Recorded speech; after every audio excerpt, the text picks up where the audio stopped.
Hey guys, Mrs. Jacobs here again. Today you are doing lesson 4 of our book study of The One and Only Ivan by Katherine Applegate. So this video covers pages 51 through 87. So after you watch the video, make sure you go on Google Classroom and you complete your assignments to go along with this video. All right, here we go. Stella, I say after Julia and her father go home, I can't sleep. Of course you can, she says. You are the king of sleepers. Shh, Bob says from his perch on my belly. I'm dreaming about chili fries. I'm tired, I say, but I'm not sleepy.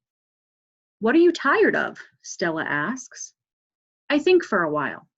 It's hard to put into words. Gorillas are not complainers. We're dreamers, poets, philosophers, takers, excuse me. I don't know exactly. I kick at my tire swing. I think I may be a little tired of my domain. That's because it's a cage, Bob tells me. Bob is not always tactful. I know, Stella says. It's a very small domain. And you're a very big gorilla, Bob adds. Stella, I ask. Yes? I noticed you were limping more than usual today. Is your leg bothering you? Just a little, Stella answers. I sigh. Bob resettles. His ears flick. He drools a bit, but I don't mind. I'm used to it. Try eating something, Stella says. That always makes you happy. I eat an old brown carrot. It doesn't help, but I don't tell Stella. She needs to sleep. You could try remembering a good day, Stella suggests. That's what I do when I can't sleep. Stella remembers every moment since she was born, every scent, every sunset, every slight, every victory. You know I can't remember much, I say. There's a difference, Stella says gently, between can't remember and won't remember. That's true, I admit. Not remembering can be difficult, but I've had a lot of time to work on it. Memories are precious, Stella adds. They help tell us who we are. Try remembering all your keepers. You always liked Carl, the one with the harmonica? Carl, yes, I remember how he gave me a coconut when I was still a juvenile. It took me all day to open it. I try to recall other keepers I have known, the humans who cleaned my domain and prepared my food and sometimes kept me company. There was Juan, who poured Pepsis into my waiting mouth, and Katrina, who used to poke me with a broom when I was sleeping, and Ellen, who sang, "How much is that monkey in the window?" with a sad smile while she scrubbed my water bowl. And there was Gerald, who once brought me a box of fat, sweet strawberries. Gerald was my favorite keeper. I haven't had a real keeper in a long time. Mac says he doesn't have the money to pay for an ape babysitter. These days, George cleans my cage and Mac is the one who feeds me. When I think about all the people who have taken care of me, mostly it's Mac I recall, day in and day out, year after year after year. Mac who bought me and raised me and says I'm no longer cute. As if a silverback could ever be cute. Moonlight falls on the frozen carousel, on the silent popcorn stand, on the stall of leather belts that smell like long-gone cows. The heavy work of Stella's breathing sounds like the wind in trees, and I wait for sleep to find me. Mac gives me a new black crayon and a fresh pile of paper. It's time to work again. I smell the crayon, roll it in my hands, press the sharp point against my palm. There's nothing I love more than a new crayon. I search my domain for something to draw. What is black? An old banana peel would work, but I've eaten them all. Knot tag is brown. My little pool is blue. The yogurt raisin I'm saving for this afternoon is white, at least on the outside. Something moves in the corner. I have a visitor. A shiny beetle has stopped by. Bugs often wander through my domain on their way to somewhere else. Hello, beetle, I say. He freezes, silent. Bugs never want to chat. The beetle's an attractive bug with a body like a glossy nut. He's black as a starless night. That's it, I'll draw him. It's hard making a picture of something new. I don't get the chance that often. But I try. I look at the beetle who's being kind enough not to move, then back at my paper. I draw his body, his legs, his little antenna, his sour expression. I'm lucky. The beetle stays all day. Usually bugs don't linger when they visit. I'm beginning to wonder if he's feeling all right. Bob, who's known to munch on bugs from time to time, offers to eat him. I tell Bob that won't be necessary. I'm just finishing my last picture when Mac returns. George and Julia are with him. Mac enters my domain and picks up a drawing. What is this? He asks. Beats me what Ivan thinks he's drawing. This is a picture of nothing, a big black nothing. Julia's standing just outside my domain. Can I see? She asks. Mac holds my picture up to the window. Julia tilts her head. She squeezes one eye shut. Then she opens her eye and scans my domain. I know, she exclaims. It's a beetle. See that beetle over there by Ivan's pool? Man, I just sprayed this place for bugs. Mac walks over to the beetle and lifts his foot. Before Mac can stomp, the beetle skitters away, disappearing through a crack in the wall. Mac turns back to my drawings. So you figure this is a beetle, huh? If you say so, kid. Oh, that's a beetle for sure, Julia says, smiling at me. I know a beetle when I see one. It's nice, I think, having a fellow artist around. Stella is the first to notice the change, but soon we all feel it. A new animal is coming to the Big Top Mall. How do we know this? Because we listen, we watch, and most of all, we sniff the air. Humans always smell odd when change is in the air, like rotten meat with a hint of papaya. Bob fears our new neighbor will be a giant cat with slitted eyes and a coiled tail. But Stella says a truck will arrive this afternoon carrying a baby elephant. How do you know? I ask. I sample the air, but all I smell is caramel corn. I love caramel corn. I can hear her, Stella says. She's crying for her mother. I listen. I hear the cars charging past. I hear the snore of the sun bears in their wired domain, but I don't hear any elephants. You're just hoping, I say. Stella closes her eyes. No, she says softly. Not hoping. Not at all. My TV is off, so while we wait for the new neighbor, I ask Stella to tell us a story. Stella rubs her right foot against the wall. Her foot is swollen again, an ugly deep red. You're not feeling well, Stella, I say. You could take a nap and tell us a story later. I'm fine, she says, and she carefully shifts her weight. Tell us the Jumbo story, I say. It's a favorite of mine, but I don't think Bob has ever heard it. Because she remembers everything, Stella knows many stories.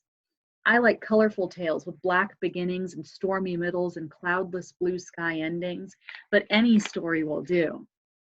I'm not in a position to be picky.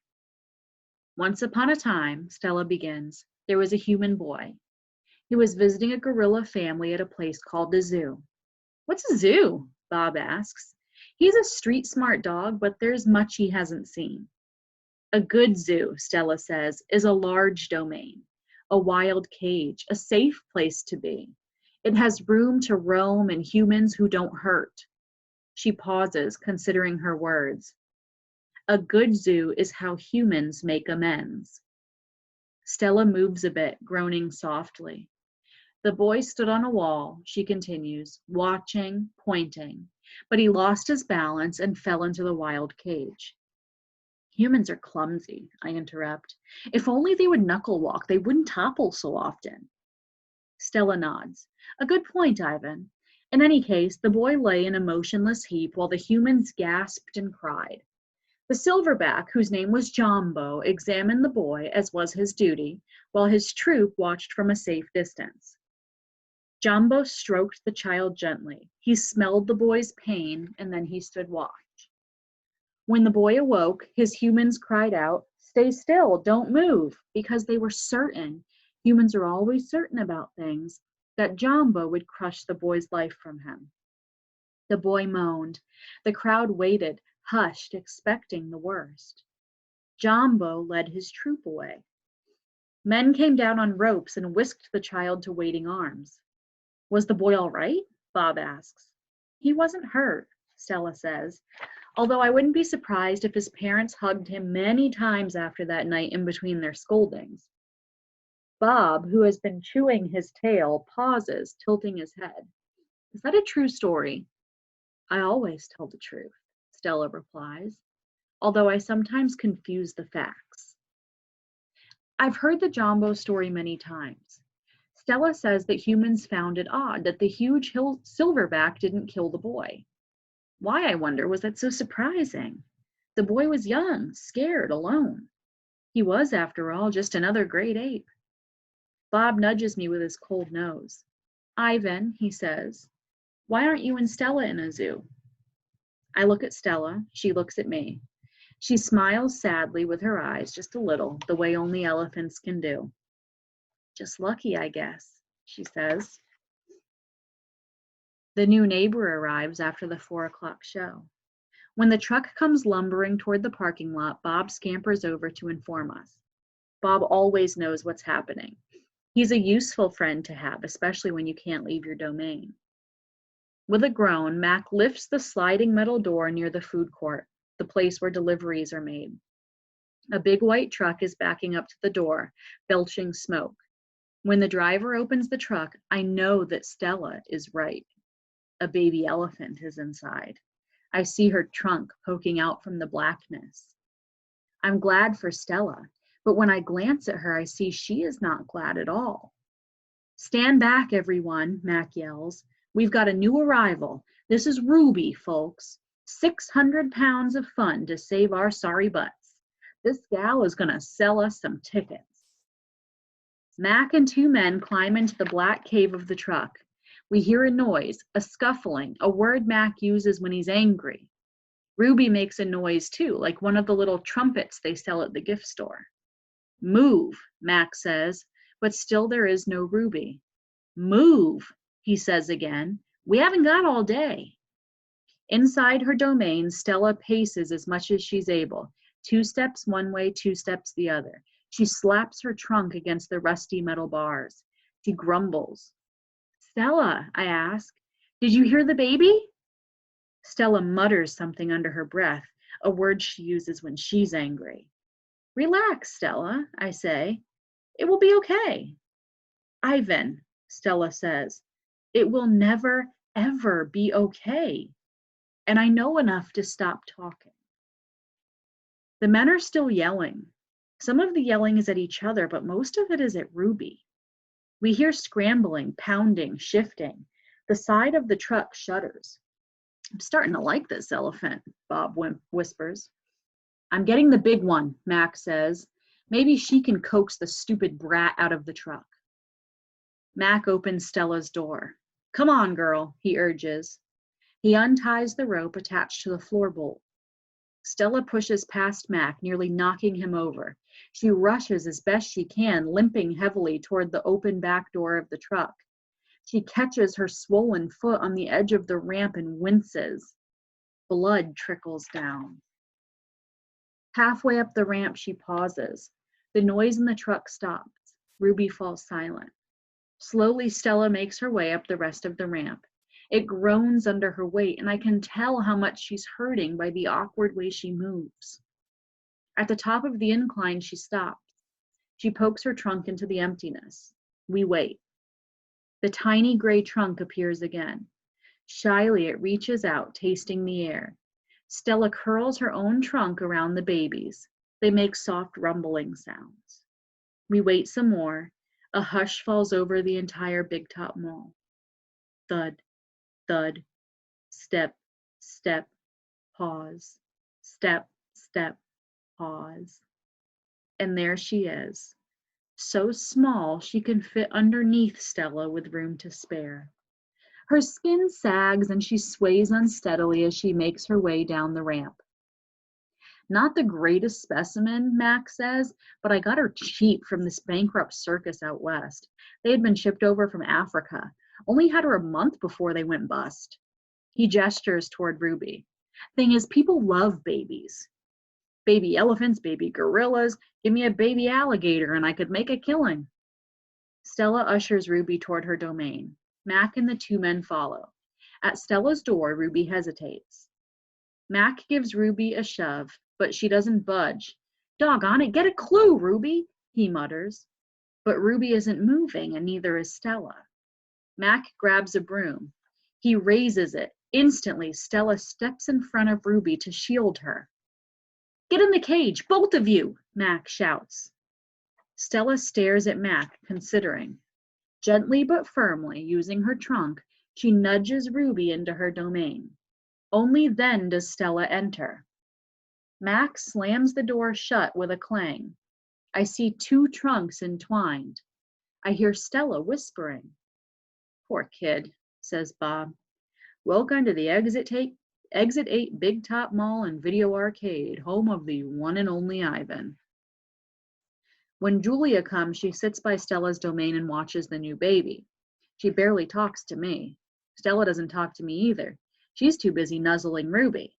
She is cute, little Ruby, with her ears flapping like palm leaves, but I'm handsome and strong. Bob trots a circle around my belly before settling down in just the right spot. Give it up, Ivan, he says. You're old news. Julia gets out a piece of paper and a pencil. I can see that she's drawing Ruby.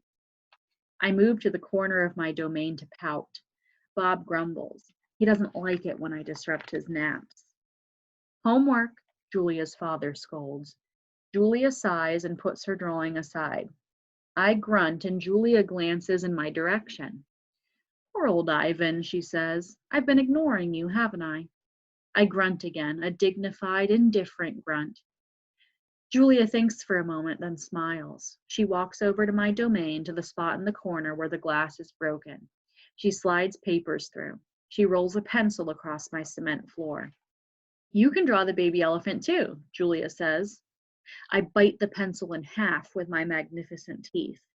Then I eat the paper. Even after Julia and her father leave, I try to keep sulking, but it's no use. Gorillas are not, by nature, pouters. Stella, I call. It's a full moon, did you see? Sometimes when we're lucky, we catch a glimpse of the moon through the skylight in the food court. I did, Stella says. She's whispering, and I realize that Ruby must be asleep. Is Ruby all right? I ask. She's too thin, Ivan, Stella says. Poor baby, she was in that truck for days. Mac bought her from a circus the same way he bought me, but she hadn't been there long. She was born in the wild like us. Will she be okay? I ask. Stella doesn't answer my question. The circus trainers chained her to the floor, Ivan. All 4 feet, 23 hours a day. I puzzle over why this would be a good idea. I always try to give humans the benefit of the doubt. Why would they do that? I finally ask. To break her spirit, Stella says, so she could learn to balance on a pedestal, so she could stand on her hind legs, so a dog could jump on her back while she walked in mindless circles. I hear her tired voice and think of all the tricks Stella has learned. When I awake the next morning, I see a little trunk poking out between the bars of Stella's domain. Hello, says a small, clear voice. I'm Ruby. She waves her trunk. Hello, I say. I'm Ivan. Are you a monkey? Ruby asks. Certainly not. Bob's ears perk up, although his eyes stay closed. He's a gorilla, he says, and I am a dog of uncertain heritage. Why did the dog climb your tummy? Ruby asks. Because it's there, Bob murmurs. Is Stella awake? I ask. Aunt Stella's asleep, Ruby says. Her foot is hurting, I think. Ruby turns her head. Her eyes are like Stella's, black and long-lashed, bottomless lakes fringed by tall grass. When is breakfast? She asks. Soon, I say, when the mall opens and the workers come. Where? Ruby twists her head in the other direction. Where are the other elephants? It's just you and Stella, I say, and for some reason I feel like we've let her down. Are there more of you? Not at the moment, I say. Ruby picks up a piece of hay and considers it. Do you have a mom and dad? I used to. Everyone has parents, Bob explains. It's unavoidable.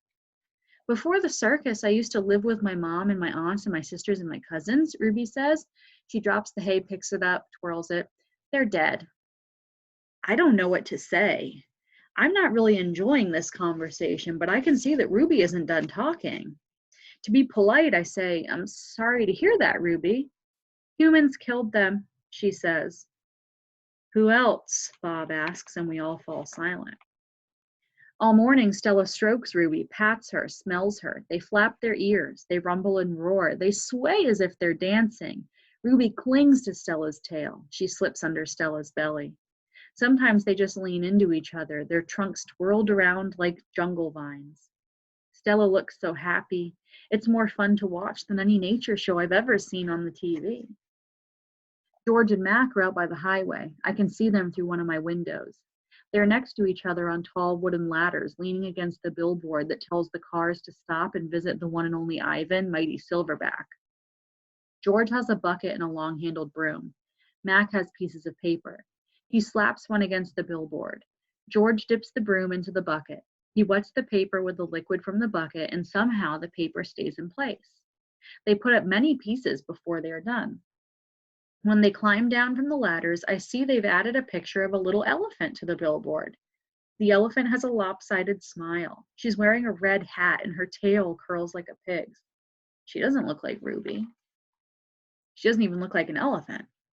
I've only known Ruby for one day, and I could have drawn her better. Ruby asks lots of questions.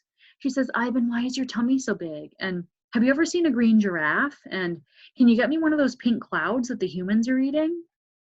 When Ruby asks, what's that on your wall? I explain that it's a jungle. She says the flowers have no scent, and the waterfall has no water, and the trees have no roots. I'm aware of that, I say. It's art, a picture made with paint. Do you know how to make art? Ruby asks. Yes, I do, I say, and I puff up my chest just a little. I've always been an artist. I love drawing. Why do you love it? Ruby asks. I pause. I've never talked to anyone about this before. When I'm drawing a picture, I feel quiet inside. Ruby frowns. Quiet is boring. Not always. Ruby scratches the back of her neck with her trunk. What do you draw anyway? Bananas mostly, things in my domain. My drawings sell at the gift store for $25 a piece with a frame. What's a frame? Ruby asks. What's $1? What's a gift store? I close my eyes. I'm a little sleepy, Ruby. Have you ever driven a truck? Ruby asks. I don't answer. Ivan, Ruby asks, can Bob fly? A memory flashes past, surprising me. I think of my father snoring peacefully under the sun while I try every trick I know to wake him. Perhaps, I realize, he wasn't really such a sound sleeper after all. All right, so you've been introduced to a new character today, so now you have Ruby to be thinking about also. I'm really curious to know what you think is going to happen now that we have a baby elephant at the Big Top Mall. So make sure you hop on Google Classroom, answer your assignment questions, and check back tomorrow for lesson number 5. All right, see ya.